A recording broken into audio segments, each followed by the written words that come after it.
So we see you have dragged your physical bodies here. You know that you are so much more than this physical personification or extension, yes? You know you are vibration mostly, even though you have all of this flesh and bloody bones. You know that you are energy first and foremost, do you? It's an important place to begin, because everything that we are going to be talking about here is about vibration and law of attraction's response to vibration.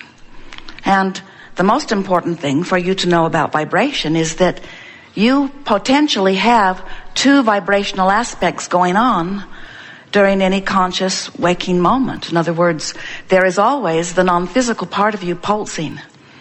And then there is the physical part of you pulsing. There's the conscious thought that you are thinking now. And when you are focused upon something, you're offering a vibration. And that vibration matters because law of attraction is responding to it. But the vibration from your focused thought also matters because there is a vibrational relationship between the vibration of your thought in this moment and the vibration of the thought of the inner being you, of the source you, of the expanded you. You sort of get that? Before you came into this body, you were source energy. And even though you're in this body, you are still source energy. So this source energy part of you pulses always, while this physical part of you pulses while you are awake and consciously focused. So when you sleep, you reemerge and you become one vibration. When you wake up, you're two again. When you meditate, if you do a good job of releasing resistance, you become one vibration. That's what we mean when we say your vibration raises. When you come out of meditation, you may maintain that one vibration, or you may go back to fussing and worrying on things and split your vibration. But there is the potential, while you are in this physical body, of being aligned or not, of being one vibration or two. Now, practically speaking, we don't want to give you the impression that you intended to come forth into a physical body and be only one vibration with source. If that had been your intention, you would not have come forth into this physical body. The reason you came forth into this physical body is because there are advantages to that separating of consciousness. There are disadvantages too, but the advantages far outweigh the disadvantages. The advantages are that in your perusing of the contrast of your time and place, by letting yourself focus upon unwanted things, you give birth to equal and proportionate wanted things. Really. When you know what you don't want, you know equally loudly, equally emphatically, equally with detail, equally what you do want. So if you really see something you really don't want, you launch a rocket of desire about what you really do want. If you sort of don't like that, then you sort of launch a rocket. It's always proportionate. The degree to which you don't want it is the degree to which you do want it. And so there are some advantages to letting it go till you really know what you don't want, because then you really know what you do want.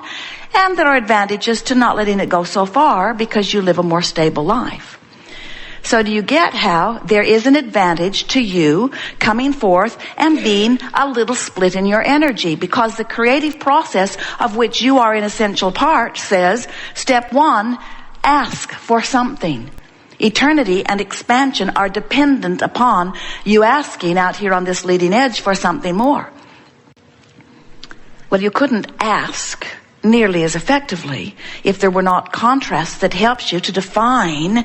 This contrast helps you focus. So you said from your non-physical vantage point, I'm eager to go forth and I'll ask like crazy. Because I know that when I ask, which is step one, I'll launch those rockets of desire, that the larger part of me, the source that remains non-physically focused eternally, will become a vibrational equivalent to my new asking, to my constantly amended desire. Step two happens without your physical conscious awareness or involvement. The larger part of you, source, law of attraction, take care of answering everything that you've asked for. So then our physical friends often say, something must be wrong with this, Abraham, because I know I've been asking, and where's my stuff?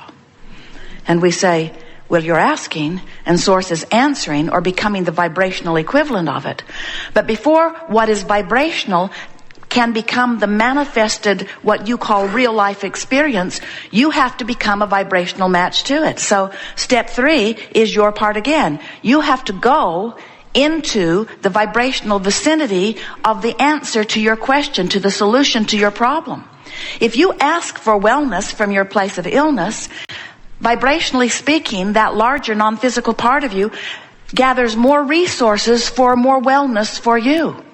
But you're not going to be well in your physical body as long as you're noticing that you're sick. Because while you notice you're sick, you've got sick activated in your vibration. And you can't have sick activated in your vibration and claim the wellness that you've asked for. You've got to have well activated in your vibration to claim the wellness. So you're beginning to see already what that means. That means if you are to expand from where you are in terms of physical well-being, in terms of financial well-being, in terms of relationship well-being, if something is to change for you from what is, then you've got to take your attention from what is, because your attention on what is only keeps what is active. And when what is active, you can't get anything other than more of what is. Oh, different places, different faces, but the essence of your life doesn't change unless your vibration does. So you got to figure out how to find a vibration of wellness when you're sick. And that's tricky, we know. It's not the easiest thing you've ever done. But you can do it, and if you do it, you'll be well. And if you can't do it, then you won't be well. If sickness is the most active vibration you got going on, even though you've asked, and even though it's answered, and even though all of the resources have been gathered in order to provide the path to your wellness, you're not letting yourself go down that path. And you can tell you're not for 2 reasons. You're still sick, and you're ornery too. In other words, your emotions are your indicator of what's going on between these 2 vibrational aspects of you. So the key is find a way to release your negative emotion, find a way to take an emotional journey, find a way to find thoughts that feel good emotionally, and if you can consistently maintain those better feeling thoughts so that you're emotionally feeling better and better, your circumstances have to adjust to that new place.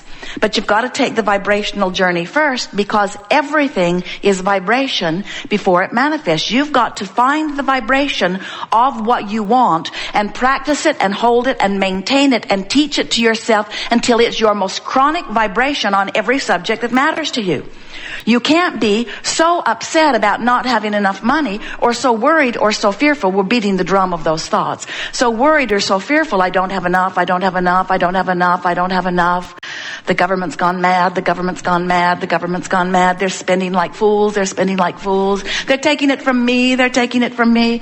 As you beat that drum, you hold yourself apart from what you want. Now, the good news is, every time you beat that step 1 drum, you launch rockets of desire, and your nest egg gets bigger.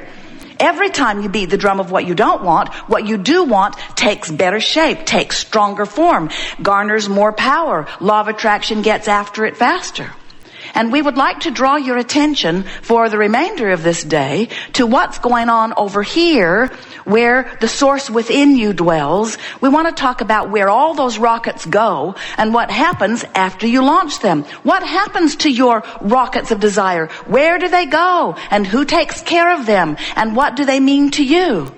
Well, they go to this vibrational pitch, which we're going to refer to as if it is a place, while it isn't. We're going to call it the vortex.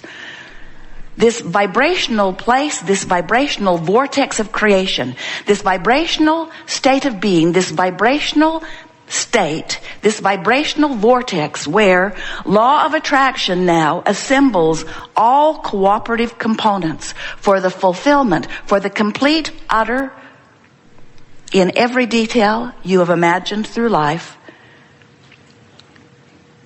a combining, a coalescing, a converging, a rendezvousing, call it whatever you want. It's law of attraction magnetically bringing together all cooperative components. So you launched a dream, and you know what? There is so much in this universe that is already a perfect match to your dream. And because there is so much that is already a perfect match, even the cells of your body are cooperative components. Because there is so much that is a perfect match, already assembled, all you have to do is be one of the cooperative components, and you'll be assembled with your creation. Now, to make this really accurate, we want to say to you that it might feel to you as you're sifting through life that life is causing you to create a car, but it isn't. It's created and expanded you with that car. You might think that contrast is causing you to create money. It isn't. It's creating you with more money. You are the creation. It's easier for you to hear when we talk about your body. The contrast helps you to create a healthy body. Well, you can say a healthy me. But what we want you to understand is that what you are creating, because you can't take yourself out of the picture, what you are creating, no matter who you are putting into your vortex, whether it's a government or whether it's a child or a lover or a parent, whatever you have as your object of attention, you are putting a new and improved version of your relationship with that in your vibrational escrow. So what you are the creator of is you and your life experience, the expanded, new and improved, always eternally improving version of you. So now you're getting a better sense of what your emotions are telling you. Your emotions are saying to you, when you feel really good, your thought in this moment is allowing you to be all that you have become.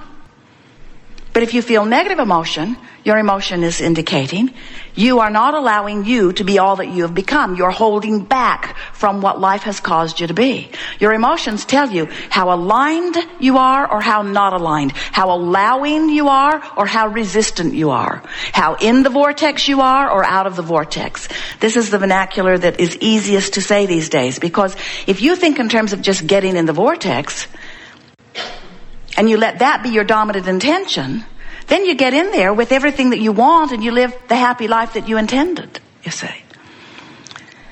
We are eager to talk with you about anything that is important to you. There is nothing that is off limits. It is our desire to help you to really get these vibrational aspects of yourself and understand what your emotions are telling you. Once you deliberately apply some processes and direct some thought and find your way into the vortex, and you're able to maintain your relationship inside the vortex predominantly, you will begin to announce to everyone, I'm not coming out. And the reason that you say that is because it feels so very good in there. Problems exist outside of the vortex, but solutions are in. And the vibrational difference between a problem and a solution is a big vibrational difference. Questions are outside the vortex, but the answer is inside. So a perfect life is to get in there and stay there mostly and pop out for an occasional question or an occasional problem, but then pop back in for the solution. In other words, don't make a career of hanging around outside the vortex. We know that that's where humans look for you before they give you a monument. We know that.